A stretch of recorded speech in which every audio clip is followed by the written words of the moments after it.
কখনো হিন্দু মুসলিম লাগিয়ে দেয়। আজকে নির্বাচনের আগে বড় বড় কথা বলছেন, সত্যিই তো প্রশ্নের সাথে আমি একমত। বা প্রকাশিক বাড়ির যেটা বললেন, উনি এবার সম্ভবত আলিপুরদুয়ারে জিততে মানে জেতার চান্সই বেশি, উনি হয়তো জিতে যাবেন। উনি রাজ্যসভার মেম্বার আছেন আদিবাসী থেকে, মনে রাখবেন আমাদের। 5 বছরে আপনারা আমাকে বলুন বিজেপি পার্টি আপনাদের জন্য কি করেছে? সব পঞ্চায়েত এখানকার বিজেপি, কি ঠিক বলছি তো? এমএলএও বিজেপির। কাজটা আমরা করব কোথা থেকে? গ্রামসভা, পঞ্চায়েত সমিতি, সব কিছু এমএলএ এমপি সবই যদি বিজেপি দখল করে থাকে, তো আপনাদের কাজটা দেখবে কি করে, করবে কি করে? করার তো লোক চাই। তাই এবার বলছি, এবার একটু ভাবুন, এবার বদলান, এবার পাল্টান। এবার বিজেপিকে বলুন, তোমরা বিরসা মুন্ডার জন্মদিনে ছুটি দিয়েছো? দাওনি, দিদি কিন্তু দিয়েছে। পঞ্চানন বর্মার জন্মদিনে তোমরা ছুটি দিয়েছো? দাওনি, আমি কিন্তু দিয়েছি। রঘুনাথ মুর্মুর জন্মদিনে তোমরা কোনোদিনও ছুটি দিয়েছো? দাওনি, আমরা কিন্তু দিয়েছি।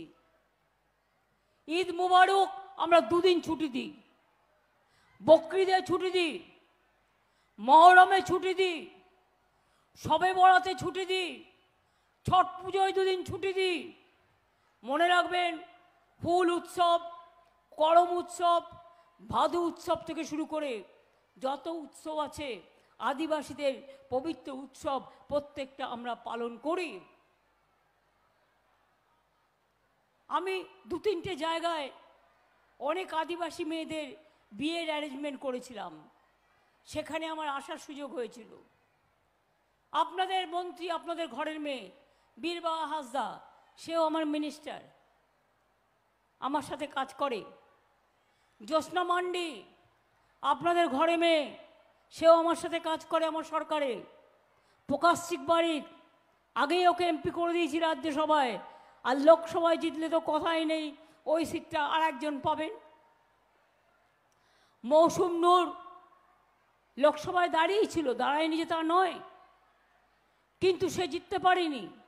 সেই জন্যই তাকে আমরা মালদার মেয়ে বলে আমরা মৌসুম নূরকে, মা বোনদের সম্মান দেওয়ার জন্য মৌসুমকে আমরা মালদা থেকে আমরা রাজ্যসভায় নিয়ে গেছি।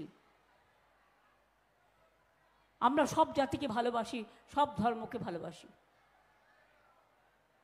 আপনারা আমাকে বলেন, আদিবাসীদের জন্য বিজেপি সরকার কি করেছে? আপনাদের নেতাদের একটাই কোশ্চেন করবেন, সারি আর সারনা ধর্ম অনেক দিন আন্দোলন চলছে, আমরা আমাদের তরফ থেকে অনেকবার রেকমেন্ড করেছি, কিন্তু এখনো পর্যন্ত সারি আর সারনা ধর্মকে সম্মান দেওয়া হয়নি। কেন? ইলেকশনের আগে টাকা,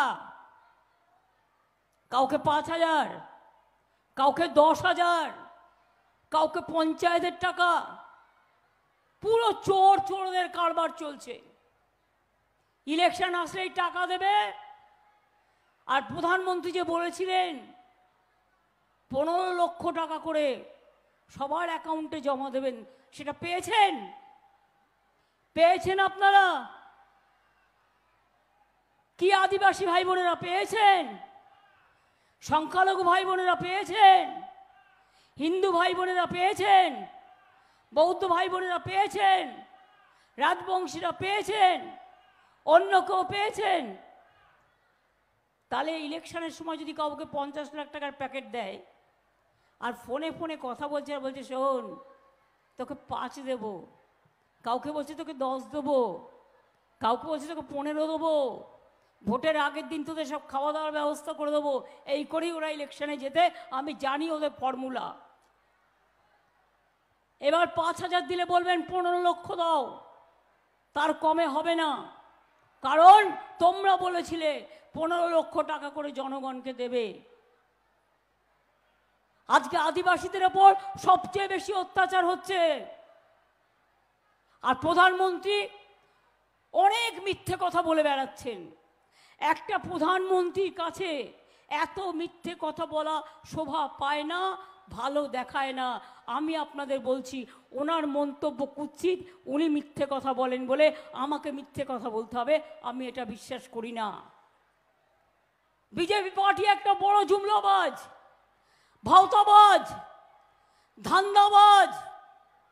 মনে রাখবেন, এদের মতো চোর পার্টি আজ পর্যন্ত ভারতবর্ষে কখনো জন্মায়নি।